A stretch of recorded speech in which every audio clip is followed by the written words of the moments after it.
Yo, this one is for the Black manosphere. Yeah. So they say that two prominent black YouTubers got they swerve on, and basically, one of the YouTubers got pregnant. Now you might ask yourself, why does this even matter? And why am I not naming names? Reason being, man, I mean, it's not about the names, it's about the point, the perspective. And I'm just listening to some YouTuber actually making a commentary, or rather an agreement, on O'Shea's assertion into the mix, on why he felt like there's no win in it. And you know what?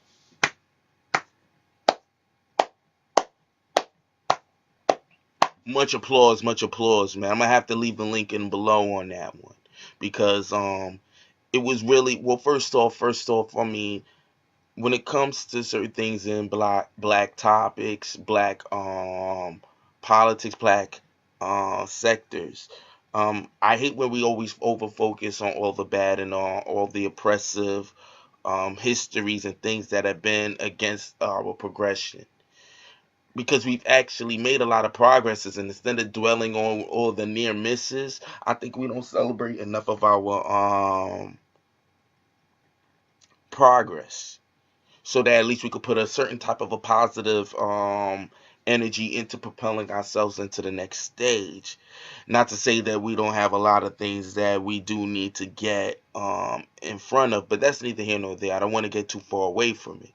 But he basically asserted that there was her. For those that don't even know, this prominent YouTuber is known for talking about black males that are more on the MGTOW type of mentality, if you will. Men that are trying to go their own way, men that are not trying to fall into the cesspool of what is expected of black men and black masculinity, and they're trying to carve out their own way. And some of them are just divorcing themselves away from female relationships romantically, if you will, outside of physical nature, because they're starting to find less and less incentives in dealing with women past sexual gratifications. So the argument across the table will be, well, what about promotion of black families, etc., etc.? You could find yourself in quite some sort of quicksand. So this YouTuber is known for calling a lot of black men and bringing out all the negative stats about us, suggesting that we're just failures, it things that we're just leaving our babies, et cetera, et cetera. All of the same old. You know, we're violent, hyper masculine, and all this pseudo intellectual word salads and rhetorics that's supposed to make it sound like you're coming up with a cogent idea, to try and really suggest that black men are just the failures of human nature, of humanity, especially amongst all other men. And you may have some arguments here and there, but the point being is, this is what she says about black men, and unfortunately, or the argument is fortunately, depending on how you look across the river on it, um, people are saying that the fact that she selected a baby father that kicks the same pro-black stuff that she be on, but he has, from what I understand, allegedly several different baby mothers, 5 kids, 4 baby mothers, if I'm not mistaken. Not that these things really matter, at least to me, but the point being, in O'Shea's retort, if you will, because it wasn't even exactly a rant, was, it doesn't benefit us as black men. This is not a win. And the gentleman that dropped the video, I'm gonna put a link in there, what he said, and I think this was probably the first time, or probably the best time, I should say, for me to throw my hat into these type of conversations, because for a guy that sits on the side and watches and listens, and you know, I'm very familiar about all the big names of note. I understand how some guys could feel like it's a win, maybe in a debate, if you're debating her. And like O'Shea says, like, we already know what she's about. Like, she doesn't really hide it, to be quite honest, you know. And we shouldn't even be surprised, because, and I would add in, like he said, in terms of not being surprised, I will also add in that there's stats that we all chuck out about these things, that it shouldn't even be surprised that it will circle itself right back to that. Even with the same person that's wagging a finger about us will still select a gentleman that, in terms of the on paper approach, is no different than the Pookies and Ray Rays, quote unquote, that you say that are dusty beta males in terms of that composite. Now, yeah, I'm a person that I believe there's a deception to all rules, but on paper, this is the person you decided to be sexually irresponsible with, unless you chose to be a baby mother. And at your age, for this to be the case, a lot of guys are taking the fact that you're validating what happens, that this is not fun. No one's happy about this. No one's even that surprised. This is not exactly a win. We do need to focus on ourselves as men and as black men in terms of our narrative, our public narrative. You know, our names are being kind of smudged all across the board in terms of even our historical significance, in terms of our historical significance in propelling us out of slavery. Everyone wants to pass and attribute it to all others, like us fighting didn't matter, like everybody else gave it to us. You know, I heard several different black YouTubers use that as an talking point. You know, that we didn't get it, someone had to give it to us. And on some levels, I get what you're saying, but we fought for that shit. Let's never not say that. Not disrespect ancestry, not on this side, dig it. But the point of the matter is that we should not find excitement in somebody else's failures.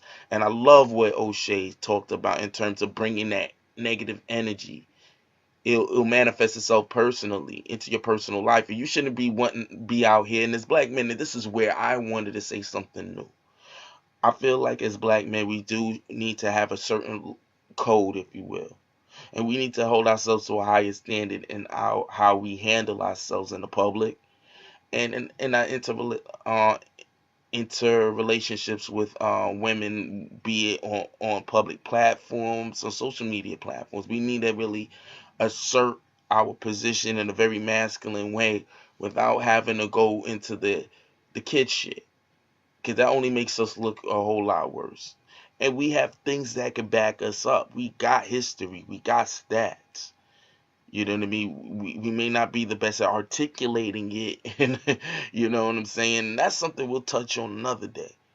But it's something that we do need to be able to know how to express ourselves in a better platform, especially being cognizant of those that are watching, listening, and with their pens and pads ready to make us look like we look ridiculous. So let's not give up the ammunition. And all things considering, they are our sisters, and we should not take pleasure in their fall.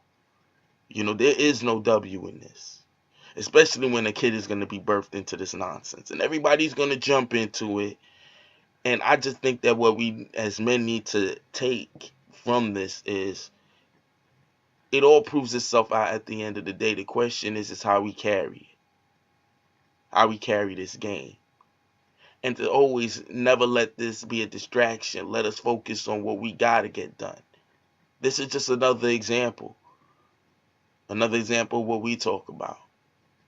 Man. But anyways, at the end of the day, I might jump into it a little bit more deeper, man. But I just wanted to give it a broad stroke. But this is really more to just give a slow clap to the brother O'Shea, man. This is good stuff.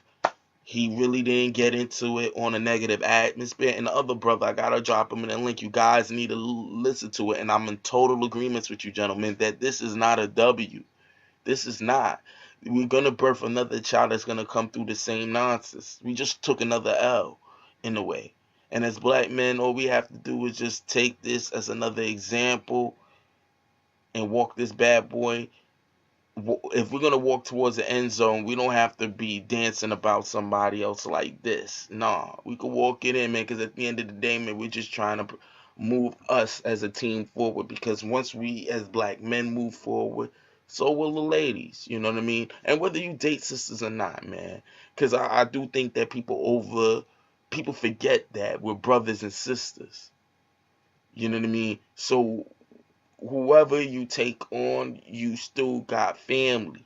You're still part of it. Now you might be a lot removed because of what you're living in, and that's another topic, but we're still part of the black family. And at the end of the day, the further we move forward as men, and we have to lead the way in action, the ladies will have to follow, because they're going to be left behind because we're moving forward. They're going to follow and be left behind. We followed them for quite some time, and if we're moving in a new direction, it's opposite of who we were following from before. Evidently, we weren't on the same page. So we got to go our own way, and you know, it is what it is. They will follow because that means that we're reformatting the standard on our end. The only thing that we can do is hope that our women acquiesce on some level. But that's all, man. But like I said, as always, man, these bullets got no names, man. Only hit dogs holler. Scream at me if hollering ain't enough, man. This is what it is, man. Bundy 718. Let's get it.